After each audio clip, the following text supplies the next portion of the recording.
At the divorce hearing, her voice cut through the courtroom like a blade. "I'll take half your millions. And Grandpa's inheritance." Silence followed, heads turned.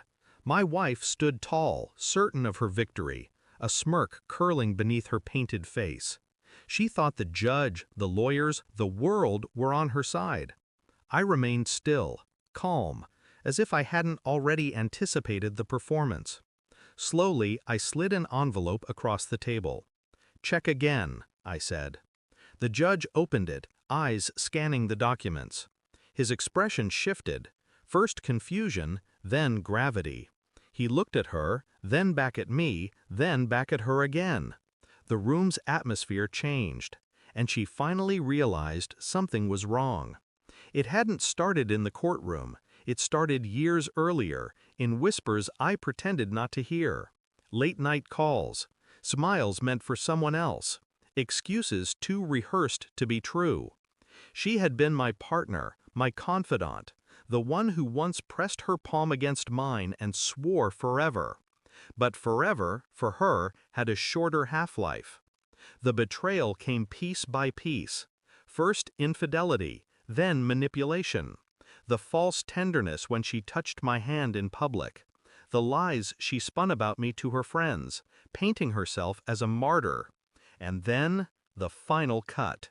Her attempt to seize what had been entrusted to me by blood, by lineage, by a man whose grave was still fresh in the earth.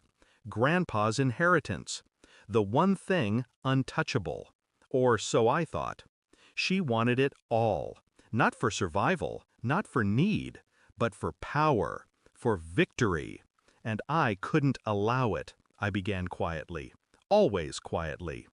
I traced the money first, her secret accounts, her quiet withdrawals, her late-night transfers. Offshore shells hidden under false names, uncovered with the patience of a man who'd spent years studying the art of deception in others. Then came the files. I hacked nothing. I didn't need to. Carelessness is always the weak link. Bank statements left in the trash, emails still lingering in drafts, a lover too bold with his words. I documented everything. Not with rage, but with precision. Evidence filed neatly, dated, cross-referenced. She suspected nothing. At night, I listened to her breathing beside me. Even, shallow, deceptive. She thought she was winning. She thought she had already buried me under the weight of her lies. But she had no idea I was already dismantling her piece by piece. And by the time I handed the envelope to the judge, the entire structure of her life was a house of cards waiting for a breath. The judge read aloud what she hadn't expected to hear. Fraud, concealment of assets, perjury under oath. Her face drained of color. The courtroom gasped. Her lawyer leaned forward, whispering in panic. I said nothing. My eyes never left her. Because I wanted her to feel it. Not just the fall, but the silence that comes before the impact. The truth was out.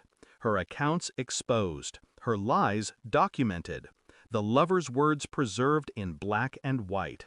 She looked at me then, truly looked, as if seeing me for the first time. Perhaps she expected fury. Perhaps she thought I'd rise to gloat. But I only sat there, calm, composed, and she broke instead. After court, I walked past her. She reached for me, desperate now. "You set me up," she whispered. I stopped, turned. My voice was low, measured. "No, you set yourself up. I just turned on the light." Her eyes shimmered with something between rage and collapse. She wanted me to lash out, to shout, to show the hurt she had inflicted. But I wouldn't give her that satisfaction. Instead, I walked away, leaving her drowning in the evidence of her own choices. The inheritance remained untouched. My millions intact. Hers gone. Her name tarnished. Her mask shattered. And all without me raising my voice.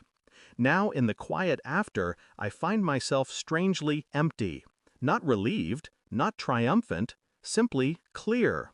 Betrayal doesn't sting forever. It calcifies, turning into something sharper, colder, easier to hold.